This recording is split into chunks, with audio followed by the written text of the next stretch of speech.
Hi everyone, here I am again to just share a little bit more with you. As some of you know, or maybe for some of you are new to following along, I am a child trauma therapist and I work with kids who have experienced all sorts of things. And I have been popping in live just to offer you some information, education, ideas, support, whatever it is that I can do to help you and your families make it through our experience right now with being at home and just life not being normal. I am trying to do that. So I've been popping in probably weekly, just giving you some information. And as we continue on, as we reach week 8, 9, 10, wherever we may be, there are new things popping up in our child's life. Perhaps it was just announced that your child won't be going back to school this year, or perhaps it was announced that your child won't have summer camp this summer. Whatever these things might be going on with your child, it's another added layer. And I've had some messages and some questions asking me, is this traumatizing my child? Is this going to change them for life? Are they going to even make it? Okay, so I wanted to address that. I wanted to address trauma because it's a big word. And in my line of work, in working with kids who have specifically experienced trauma, we have the big T and we have the little t. Big T trauma would be living in a household where there's domestic violence, perhaps living where there's war or community violence, experience abuse themselves. So big T trauma. Little t trauma can be just as effective or affective in a child's life, but it could be something like experiencing bullying, or perhaps they move from one home to the next, or perhaps they lose a friend. You know, there's little opportunities for kids to experience little t trauma. And what we are experiencing right now as a society, right, with COVID-19 and staying at home and not being able to do what we normally do, might be big T for some kids and might be little t for other kids. It really depends, but that's not the point. The point is this is affecting our children. So I'm going to go out on a limb and say, yes, this is affecting your child. Is it traumatizing them? I'm not going to go there because every child has different coping skills. And what is going to matter in this is how you, the parent, the caregiver, works with your child through this trauma. And so that's what I want to talk about right now, is how your parenting role may have an impact on the trauma, on the little t. Because parents have a very specific segments of their role. You're supposed to be keeping your children from danger, right? That's part of our role. Another part is we're supposed to be caregiving. We're supposed to be giving them their basic needs and giving them the care that they need to grow healthy and strong. We are supposed to be offering them opportunities for socialization. We send them to school. We sign them up for baseball. We send them outside to play with the other kids. That is our role as parent. And we're also supposed to give them their values, give them meaning to their life. Those are our basic areas of parenting. And all 4 of those areas are vulnerable for stress and trauma right now. All 4. So our role as parent is being challenged right now. And because our role is being challenged as a parent, this can cause feelings of trauma for your kids. Now, I don't say these things to scare you. I don't say these things for you to freak out and think my kid's ruined for life. I don't tell you these things so that you can all of a sudden have to feel like you need to call a therapist and get things taken care of and all of those things. Breathe with me. Shed light on these things because there are things that we can do as parents to continue to support ourselves and our kids just by being aware. So this is awareness for you.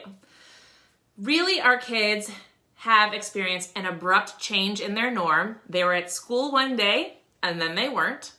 They have experienced their parents in new roles. So those 4 facets of our role as parent in general are susceptible to stress and trauma right now, but our role has not just being parent has changed. We are now teacher, or we are, maybe we're a dance teacher, maybe we're a baseball coach, we're those things now too. And we are not able to offer them socialization as they are used to.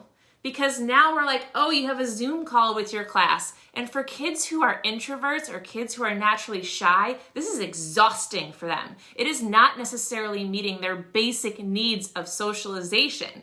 I mean, think about it for yourself if you've been experiencing Zoom calls. It just ain't the same, right? You miss being able to hug people and see people for real. So that socialization piece is a struggle right now for your kids, and how you're offering it to them, even though it's good. It's good to see people. It's good to FaceTime. It's good to send letters. It's still not the same. You might be experiencing some financial stress, furloughs, layoffs, unemployment. Those things are very real right now, and they create financial stress and household stress, and your kids, whether they are 2 or 22, understand and feel that stress. Your kids right now also might be having big feelings consistently and maybe chronically. Big feelings like confusion, sadness, worry, boredom. Those are big feelings for a child. Again, no matter what their age. And if they're having them on a daily basis right now for the past 60 days plus, that can really take a toll on their emotional health. So what do we do? What do we do as parents? Okay, Tasia, you just told me that my role as parent is being challenged. You just told me that all of these stressors are happening without my control. How the heck am I supposed to help my kid and not be freaked out by it? Okay, let's talk about it. Again, this is for awareness. So the first thing you can do is be aware. Educate yourself. Listen to the whole video. Don't turn me off. And really just go to Google, go to different places where you can learn about supporting your child. So create some awareness, and then have the bravery, the courage to take back your role as parent. If you are working on homeschooling your kid, that's fine. But before or afterwards, do something that's very parenty. Give them a hug. Maybe snuggle with them and watch a TV show. Play a card game. Do something that you would normally do as a parent. Make them lunch. Do it together, okay? Something simple like that. Talk with them about those things that they may be confused about. Talk with them about masks and why we wear them, how we wear them, what's the point? Do we have to wear them forever? There might be some questions there. There may be questions about coronavirus, period. Allow them to have that platform to ask you those questions and do your best to answer them. And if you don't know, tell your child, I'll find out for you.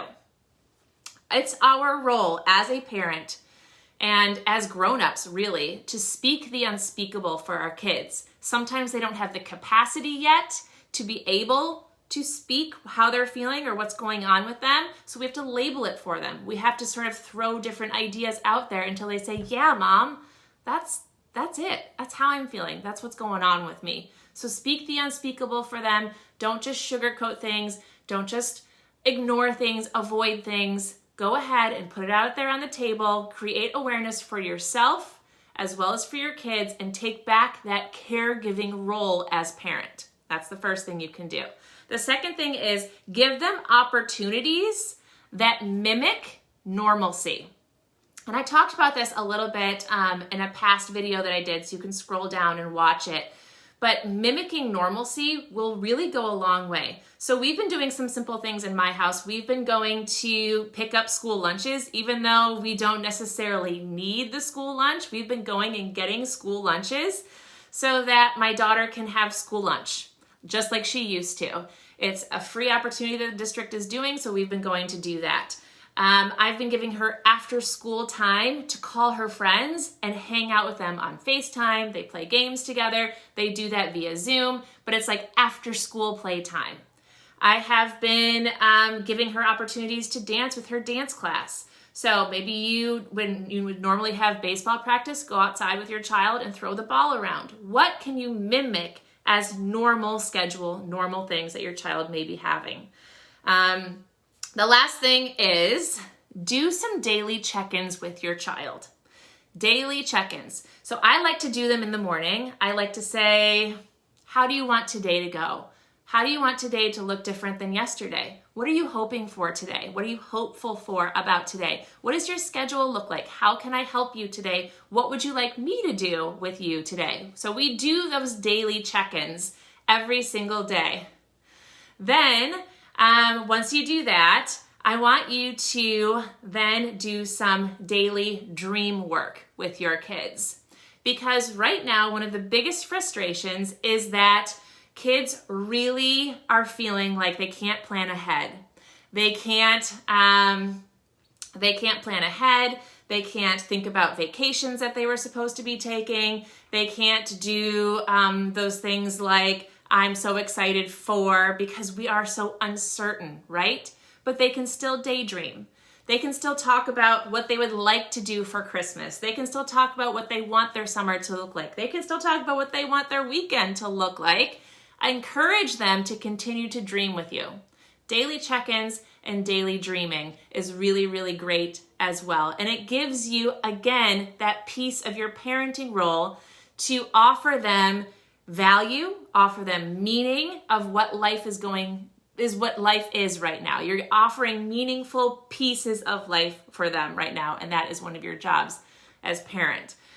Okay, I feel like I just talked a lot, and I'm so grateful that you guys are listening live and that you're here and that you are checking in with me. I 100% am offering myself to you. You can send me a message, you can comment on this, and if I can help, I will. I know that we are all struggling with this. I know that we all have questions about this. And I know we're all trying to figure it out together. So it's kind of my way of helping out.